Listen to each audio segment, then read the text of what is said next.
Hello and very good morning to all.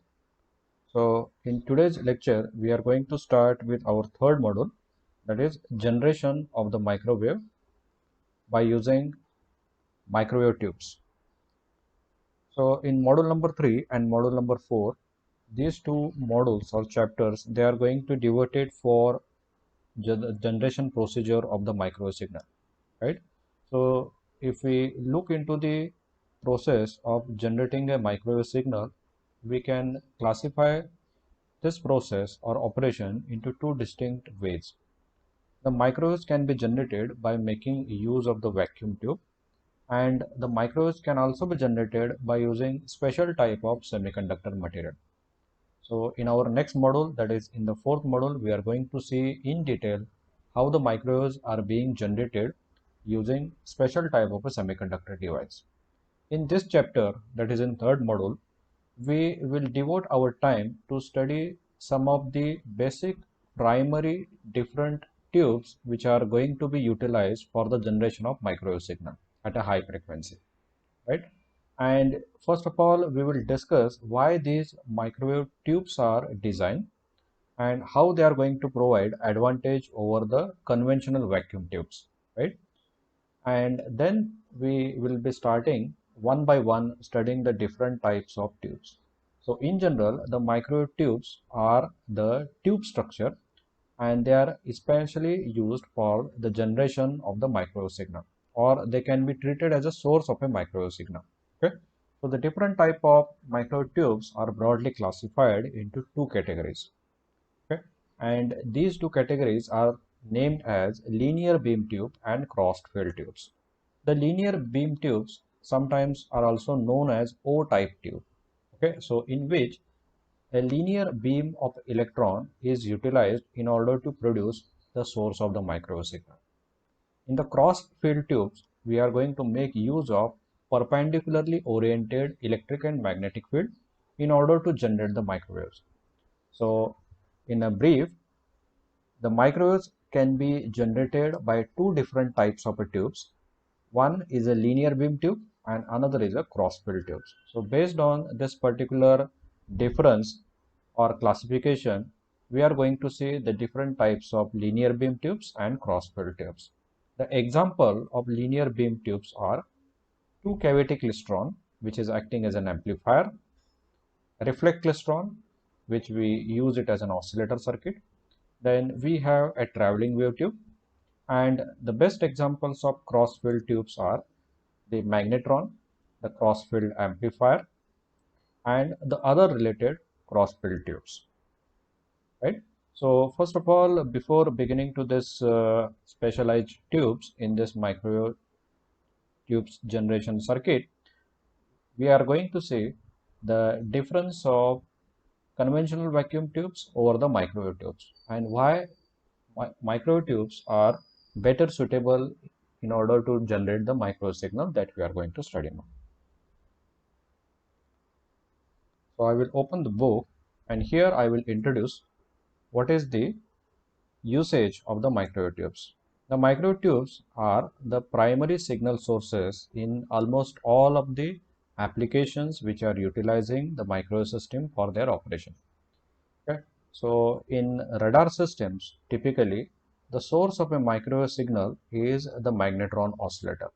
Okay. So this magnetron is working as a oscillator which continuously generates the microwave signal. Now it provides continuously kilowatts of the output power, that is at a microwave range, and it can provide peak power up to megawatt level with pulsed operations. So magnetron is one of the microwave tube which is especially used for generating high frequency microwaves at high power. The magnetron is one of the type and it is used in industrial heating application also. And when the common and most popular example of magnetron in domestic application is the microwave heating ovens, which we use in a consumer application. The other type of microwave tube is a traveling wave tube.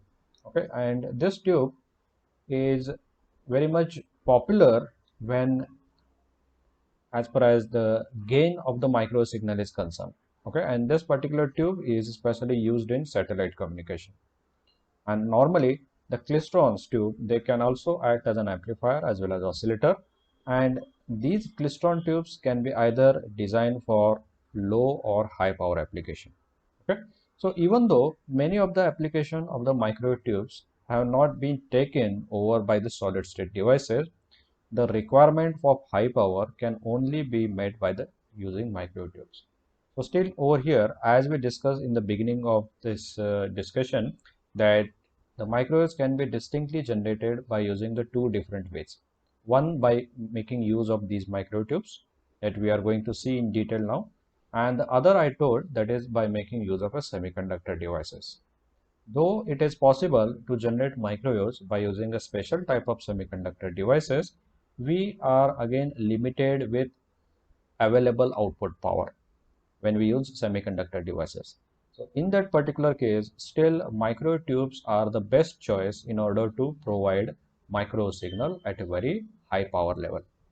So conventional low frequency tubes. So we are discussing about the vacuum tubes. Okay. So the vacuum tubes are different. So one of the short video on how the vacuum tubes are going to operated. So that I will show you later on, so that you will come to know how these particular vacuum tubes are operating. And these are more or less being used as a valve mechanism in a particular application. So the conventional vacuum tubes, they normally being operated at a low frequency operation. Okay. So the best example of conventional vacuum tube is such as a triode. Okay. But this can be used only at a lower frequencies, but it fails to operate at a micro frequency. Okay. So why this conventional vacuum tubes are going to fail when they start operating at a micro frequency? The first and significant effect is because of the transit time effect. Okay, so if you recall the transit time effect, this particular discussion we did during the our first module, that is the transmission line over there, and there we discussed what is the transit time effect and lead reactance effect, out of which this transit time effect is a very crucial factor as far as the conventional tubes are going to operate at a higher frequency. Okay, so again I will show you one particular small video to elaborate you what is the meaning of transit time effect and how it plays an important role whenever our circuit begins to operate at a very high frequency in the micro frequency range.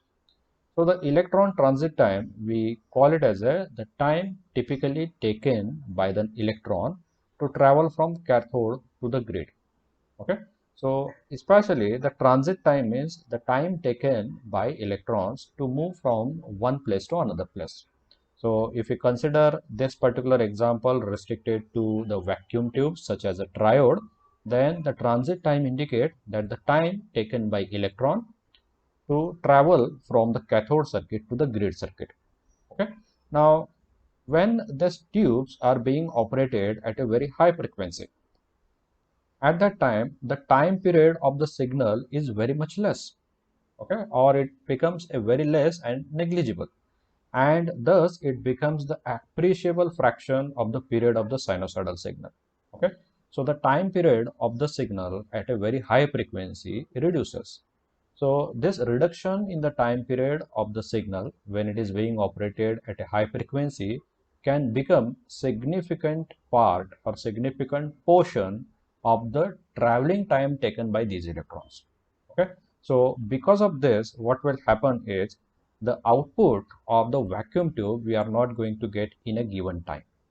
So at the output, either there will be lag in the output or there will not be a total output. So that we will see in a separate video how this transit time effect will take place and why we need to design a microwave circuit for that.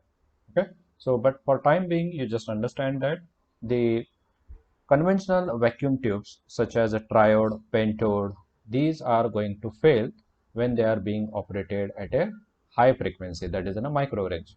Their efficiency and their working properly at a very low frequency and when it is not going to the microwave range. Please remember, when these devices, the conventional vacuum tubes such as a triode and pentode, when they start operating at a very high frequency, the transit time effect will become significant. So there it will restrict the operation of these conventional tubes. So at this particular time, we need to go for utilizing a special type of microtubes. Okay. So the microtubes are designed such that it will be taken into the consideration the effect caused by transit time effect. Okay. So one by one, we will see there is different types of a microwave tubes. The two types of microtubes are generally used. Okay. So the first category, which employs the electromagnetic cavities. Okay, these are best known as klystrons and magnetrons, and the others which makes use of slow wave circuits. And the best example of this type of microwave tube is a traveling wave tube. Okay, so here in traveling wave tube, the tube is going to utilize an electron beam which spaces the charge waves are excited. So there are two basic approach in order to analyze the dynamic behavior of the electron beam. Okay, so in order to evaluate the mechanism of action of the electron beam, the first approach is the ballistic approach, and the second approach we normally call it as a hydrodynamic approach. Okay, so here we are not going to go into the details of these two mathematical analysis approaches. Okay, but the only thing we need to remember is that the second type of approach, that is hydrodynamic approach, will lead to the space charge waves that will be more unifying, and this approach is typically utilized in order to analyze the different type of the microtubes. Okay, so next we will go to the classification of the microtubes and how the micro signal is getting generated, right? So the microtubes are designed to overcome the principal limitation of the conventional grid tubes. Okay, so the principal conventional grid tubes, the example as we already discussed, that is a triode, pentode, and so on. In microtubes, the transit time is utilized to create a micro oscillation. But please remember that we already discussed that the transit time effect is the serious effect that we normally observe in conventional vacuum tubes. But here in microtubes, on the other hand, the microtubes are going to utilize the transit time effect in order to generate the micros. So it is just the contradictory between the microtubes and the conventional vacuum tubes. In conventional vacuum tubes, they cannot operate at a very high frequency because there we find that the transit time effect is going to cause a serious issue. So as a transit time effect is going to cause an effect, in that particular case, the vacuum tubes cannot be utilized in order to generate the microwaves at a high frequency. So that we will go for another approach, that is for the design of the microwave tubes. So here, instead of avoiding the transit time effect in the microwave tubes, please remember that the microwave tubes are going to utilize the effect of transit time, okay, in order to generate the micro signal. So that's why microwave tubes are seems to be very popular in the generation of the micro signal. Please remember, in the microwave tubes, they are not supposed to design to avoid the transit time effect. The transit time effect will happen in the microwave tubes also, but the microtubes are capable of utilizing the transit time effect in order to generate the micro signal. So that is a more and advantageous thing over here when we compare its operation with a vacuum tube, right? So the transit time effect, this microwave tubes are going to utilize for either generating of the microwave, or it can also be used to amplify the given micro signal, right?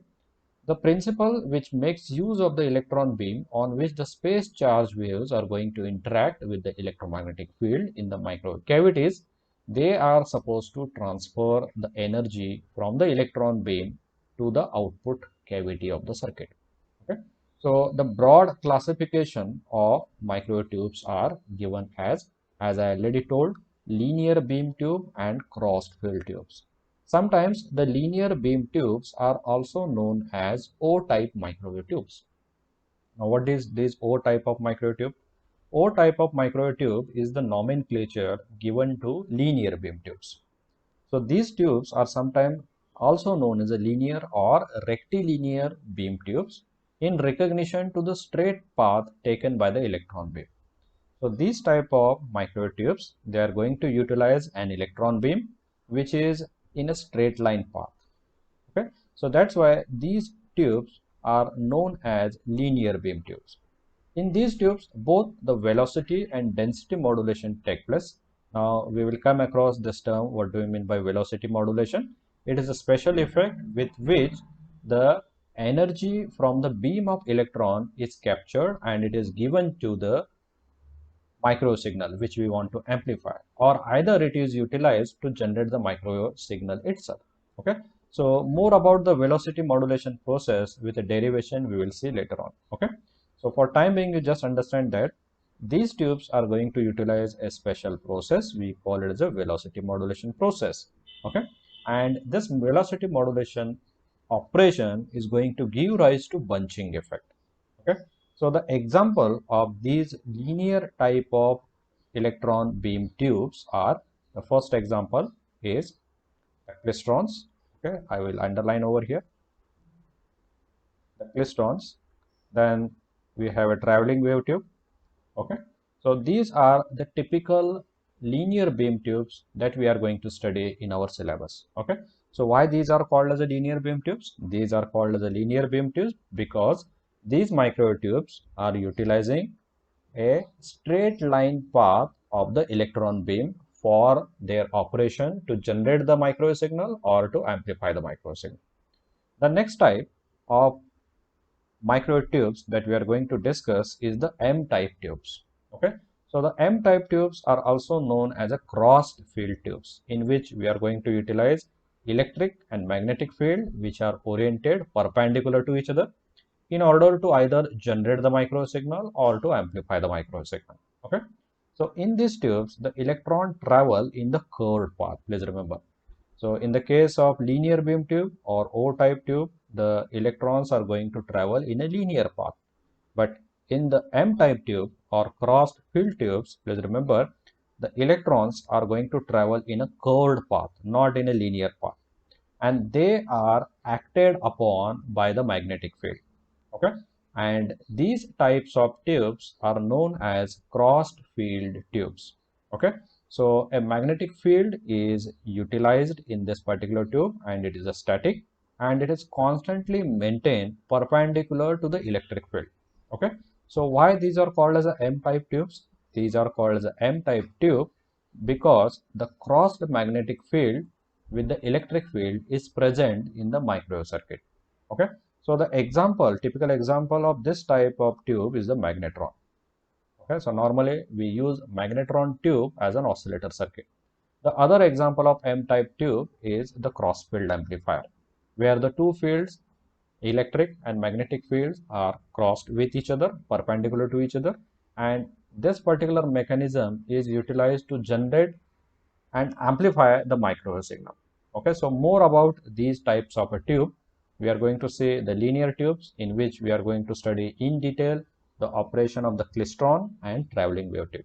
In klystron, again, we will classify the working mechanism of cavity based linear beam tubes in two types.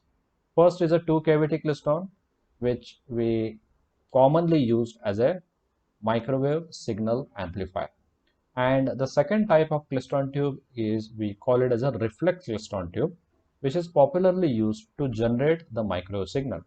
And this reflex klystron tube is very popular device in the generation of the microwave signal in laboratory aspect. Okay, so these types of linear beam tubes along with the traveling wave tube we are going to study in detail, and some derivations are involved in order to understand what the special process that we defined over here, that is the velocity modulation process. Okay, and after that we will start studying the second type of microwave tubes, which makes use of cross field mechanism of electric and magnetic field. Okay, so the very first and popular type of cross field tubes that we are going to see is the generation of the microwave by using magnetrons. And then we will study cross field amplifier, where the cross field mechanism is utilized to generate the microwave signal, right? So one by one we will go to all these different types of microwave tubes. And before going to these study of the microwave tubes, let me show you a video of what the effect, we call it as a transit time effect. As we discussed already, the transit time effect is going to be creating a very serious effect when we make use of a vacuum tube. So when vacuum tubes, whenever they are used, the transit time effect will become a serious, and that's why the vacuum tubes are going to fail to operate at a higher frequency. So the solution to come over this particular problem is to replace the vacuum tubes and make use of a